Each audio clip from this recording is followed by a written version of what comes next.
Hey guys, you guys probably know about the drama that's been going on lately, and I just want to address it, and this is my side to it. At the most part, I try to keep my personal life out of social media, but with the circumstances that's come to be, I have to explain my side. I was in a long distance relationship where I was cheated upon. I hate breakups, most people do. That's why I'm not the relationship type. One day, I got a message from this girl on Instagram. She seemed really cool. We talked for a bit. It seemed like it's just another girl trying to get to Danny, but actually, she didn't even know him. We messaged back and forth for a few days. Then we decided to meet. I went over to her place. It was a great start. We had a lot in common. Only bad thing about her was she smoked a lot of cigs, but I wasn't gonna let that little thing affect anything. I spent a few days in her room, just her and I. We watched movies, made little videos, and even went on little dates. Everything a normal couple would do. Then after a week of us being inseparable, I asked if she wanted to be my girlfriend, and she said yes. She and I were like Bonnie and Clyde,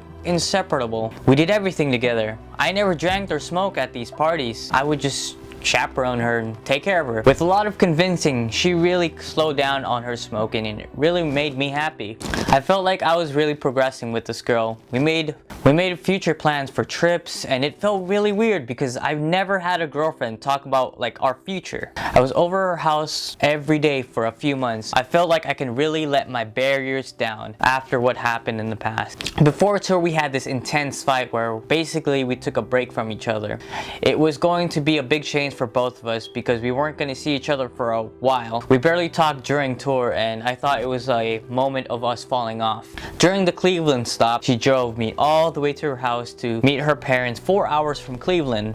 I felt real special because you don't really let some random guy into your family's house like that. It was like we were progressing again. Tour ended real quick, and we always had this idea of us moving together, and I thought that was the plan. I invited her over to Danny's place so we can talk about this. Keep in mind, she's already been to the house and even took care of Dylan for a whole week while we were gone for a trip. During one of our conversations, I jokingly said that there was $800,000 in a tiny safe in the living room as a joke. We had fake money all over the house, and I'm pretty sure it was just a funny joke. Note the fact I've never flexed about his money at all. Around 3 a.m. she woke me up and told me she was leaving real early in the morning. During the morning, I heard a really large bang, and I got up and I saw her in the balcony. I asked what the hell's going on and why she was still here. Then I saw her friend trying to hop the balcony. I just thought it was just her saying hi after not seeing me for a long time. I didn't realize what was going on until she had left, and then I realized the safe was in the balcony. I was so confused. Then Jaime and I pieced together everything. I called her and she didn't really admit to it. I took pictures of the couch she put on the bottom of the balcony to catch the safe. I talked to her friend about it, and I was nice about it, and she gave me most of the details, but I was in utter disarray. I didn't know what to do. I broke up with her on the spot, and then I asked her to never contact me again or I'll have to contact the police. I felt betrayed and confused. Like, did I just date a gold digger? I knew I wasn't gonna get over this easy. I was dealing with so many demons as it is, and it really just spiraled me into my depression further. I didn't tell Danny for a few reasons. I was so scared of what he will do when he will find out, and I did not want anything to do with this girl anymore.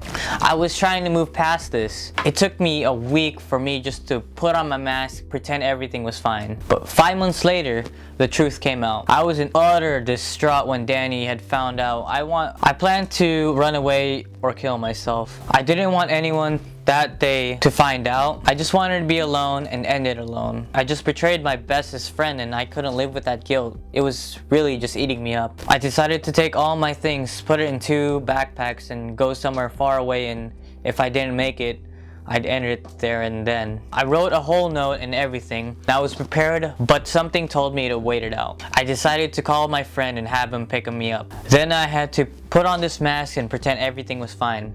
I couch stopped around and still am. I couldn't live with just this guilt in my mind. I watched the video not knowing that she did all these drugs, and I don't do drugs or even drink. How long was she doing this, and when was she doing it? So I didn't know if all the feelings and time together was real, or was it all just because she was high. It really destroyed me. Danny and I are still cool and always will be friends. Never forget that. I've always wanted to do my own thing and focus on my own stuff. That's why I've been doing all these funny Instagram Instagram videos because they really make me happy and makes some of you guys happy. I wanted to apologize to Danny again. I'm sorry for betraying your trust. I know what I did was wrong. I'm just explaining my side. In no way am I making excuses. I'm sorry. I never thought it would escalate like this and have it affect people around me. That's why I usually keep to myself and don't talk about my personal life. With all that said, please stop harassing my friends because they weren't involved in any of this. I will soon move past this and I hope you guys too. Thank you to those who still support me.